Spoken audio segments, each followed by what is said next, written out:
Hello বন্ধুরা, আপনারা কি জানেন যে মানুষ পৃথিবীর প্রায় সমস্ত স্থানগুলোকে খুঁজে বের করা ফেলা হয়েছে? কিন্তু আপনি ভুল ভাবছেন, কারণ পৃথিবীর পৃষ্ঠে এমন অনেক গুহা বিচ্ছিন্ন অঞ্চল রয়েছে যেখানে আজ পর্যন্ত কোনো মানুষ যেতে পারেনি। কিন্তু আমাদের মানুষের জন্য এর চেয়েও ভয়ানক জায়গা রয়েছে যা সম্পর্কে আমরা কিছুই জানি না, এবং তা হলো পৃথিবীর মহাসাগর। হ্যাঁ, আমাদের পৃথিবীর সবচেয়ে বড় অঞ্চল, যা বলতে গেলে সবচেয়ে বড় রহস্যময় স্থান, যা আমরা আমাদের পৃথিবীর মহাসাগরের সম্পর্কে মাত্র 5% জানি, যা মহাসাগরের মধ্যে 95% সম্পর্কে আমাদের কোনো ধারণা নেই। বন্ধুরা, হতে পারে যে আপনি সমুদ্রের গভীরতা এবং লুকানো অনেক রহস্য সম্পর্কে আপনি জানেন না, আর আজ এই ভিডিওতে আমি আপনাদের সামনে এই রহস্যগুলো সম্পর্কে জানাবো। চলুন জেনে নেওয়া যাক আমাদের মহাসাগরগুলি কতটা গভীর এবং এর প্রতিটি গভীরতায় গিয়ে আমরা কি পাবো। তো বন্ধুরা, আসুন ড্রাইভ দিই।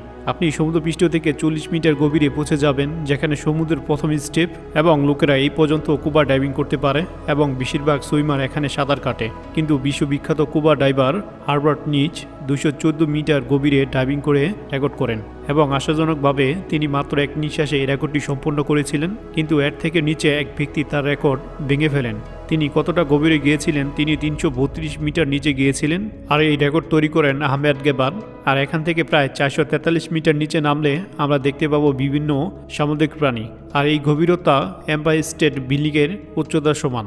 আমরা যদি 500 মিটার নিচের গভীরতা যাই, তবে আমরা দেখতে পাবো blue whale maximum drive limit.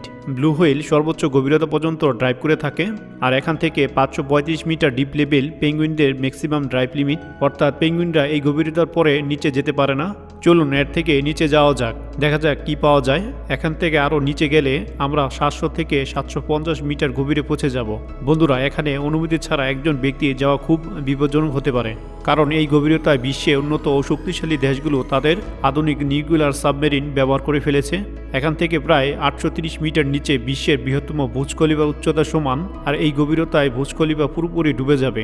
আমরা যদি এখান থেকে আরও নিচে নেমে প্রায় 1000 মিটার গভীরে যা দেখা যাবে, তাকে ভয়ঙ্কর স্থান বলা হয় মহাসাগরের, আর একে বলা হয় ক্যারি জোন, কারণ সূর্যের রশ্মি শুধু এখানে পৌঁছায়, সূর্যের রশ্মি এর বাইরে যেতে পারে না। আর এখানে থেকে বিস্তৃত বাকি অংশ সম্পূর্ণ অন্ধকার, এবং এর মধ্যে সামুদ্রিক প্রাণীগুলো খুবই রোমাঞ্চকর এবং বিপজ্জনক। কোনো মানুষ কোনো সরঞ্জাম ছাড়া এত গভীরে ড্রাইভ করতে পারবে না, কারণ এখানকার পানির চাপ শুক্র গ্রহের পৃষ্ঠের সমান, এবং এই স্তরে কোনো সরঞ্জাম ছাড়া যে কোনো মানুষ মুহূর্তের মধ্যে মারা যাবে। এর নিচে 1200 মিটার গভীরতা সামুদ্রিক কচ্ছপের জন্য গভীরতম ড্রাইভ এরিয়া হিসেবে মানা হয়ে থাকে, এবং প্রায় 2000 মিটার নিচে গভীরতায় আমরা একটি খুব অদ্ভুত ও বিপজ্জনক এবং রোমাঞ্চকর প্রাণী দেখতে পাবো। মনে রাখবেন, এখানে যে কোনো কিছু দেখার জন্য আমাদের একটি হাই পাওয়ার টর্চের প্রয়োজন হবে, কিন্তু এখানে পাওয়া অ্যাংলোর ফিশ এমন এক প্রজাতি যেটি আগে থেকে টর্চের মতো আলো দিতে পারে, একে লাইট ফিশ বলা হয়। আর এর মুখের সামনে বায়োলুমিনেসেন্ট লাইট ঝুলে থাকে, যা একটি টর্চের মতো আলো ঝলমল করে থাকে।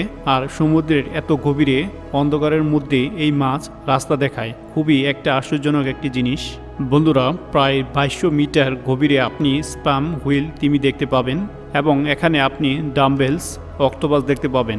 এগুলি হলো অক্টোপাস যা সমুদ্রতলের গভীরতম স্তরে বসবাস করে। এর থেকে 4000 মিটার গভীরতম সমুদ্র এরিয়াকে অ্যাবিসল জন বলা হয়, এবং এখানকার পানির চাপ 11,000 পাউন্ড হয়ে থাকে। এর থেকেও নিচে 4200 মিটার ডিপ লেভেল, এটি বিশ্বের মহাসাগরের অ্যাভারেজ ডিপ লেভেল, কিন্তু পৃথিবীর অনেক মহাসাগরের চেয়েও গভীর। সমুদ্রতল থেকে 6000 মিটার গভীরতাকে বলা হয় হ্যাটাল জোন। আর এখানকার পানির চাপ একজন ব্যক্তির উপর একটি জাম্বো জেট বিমান রাখার সমান। এখান থেকে আরও নিচে গেলে 8848 মিটার গভীর, যা মাউন্ট এভারেস্টের উচ্চতার সমান।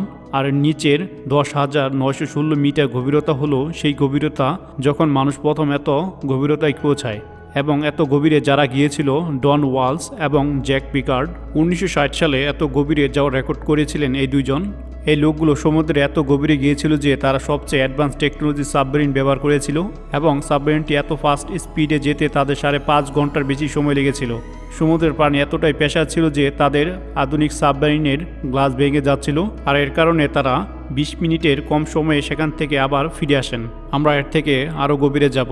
এর নিচে 10,972 মিটার গভীরতায় আকাশের মধ্যে সবচেয়ে হাইস্ট লেভেল এয়ারলাইন্সের মধ্যে ভ্রমণকারী ব্যক্তি যখন কোনো প্লেনে 10,500 মিটার থেকে 11,000 মিটার উচ্চতায় ফ্লাই করে, এবং উপর থেকে আপনি নিচে যে জমিনটি দেখতে পাচ্ছেন তা পৃথিবীর পৃষ্ঠের মতো গভীর, অর্থাৎ সমুদ্র পৃষ্ঠ থেকে আরও নিচে, এবং এর নিচে 10,994 মিটার গভীরে মানুষের দ্বারা পরিমাপ করা সমুদ্রের গভীরতম গভীরতা, আর একে চ্যালেঞ্জার ডিপ বলা হয়। পশ্চিম প্রশান্ত মহাসাগরের এই গভীরতা পরিমাপ করা হয়েছে এবং এই স্থানটিকে মারিয়ানা ট্রেঞ্চ বলা হয়। মহাসাগরের ভিতরে এই পয়েন্টটি খোঁজা হয়েছিল কারণ এটি মানা হয় পৃথিবীর সবচেয়ে গভীরতম স্থান। তবে ধারণা করা হয় সমুদ্রের চেয়েও গভীর রয়েছে, কিন্তু আমরা এখন পর্যন্ত সে জায়গাগুলো খুঁজে পাইনি। এটি বিশ্বাস করা হয় যে আমরা মানুষ মাত্র 5% মহাসাগর সম্পর্কে আবিষ্কার করতে পেরেছি, আর 95% মহাসাগরে যা আমরা এখন পর্যন্ত দেখতে পারিনি। এটা সম্ভব যে ভবিষ্যতে আমরা গভীর সমুদ্র পৃষ্ঠের স্তর সম্পর্কে আমরা তথ্য পাব, এবং এটাও সম্ভব যে আমরা এখানে এমন একটি প্রাণী পাবো যা আমাদের কাছে কোনো এলিয়েনের চেয়েও কম নয়। এটা সম্ভব যে আমরা ভবিষ্যতে মহাসাগরে একটি নতুন পৃথিবী দেখতে পাবো, অথবা আমরা কিছু অজানা ম্যাটেরিয়ালস বা অজানা প্রাকৃতিক সম্পদ খুঁজে পাবো। মানুষের এই অনুসন্ধান চলতেই থাকবে। বন্ধুরা, এটি আপনাদের কেমন লেগেছে কমেন্ট করে অবশ্যই আমাদের জানাবেন। অবশ্যই আমাদের চ্যানেলটি সাবস্ক্রাইব করতে ভুলবেন না।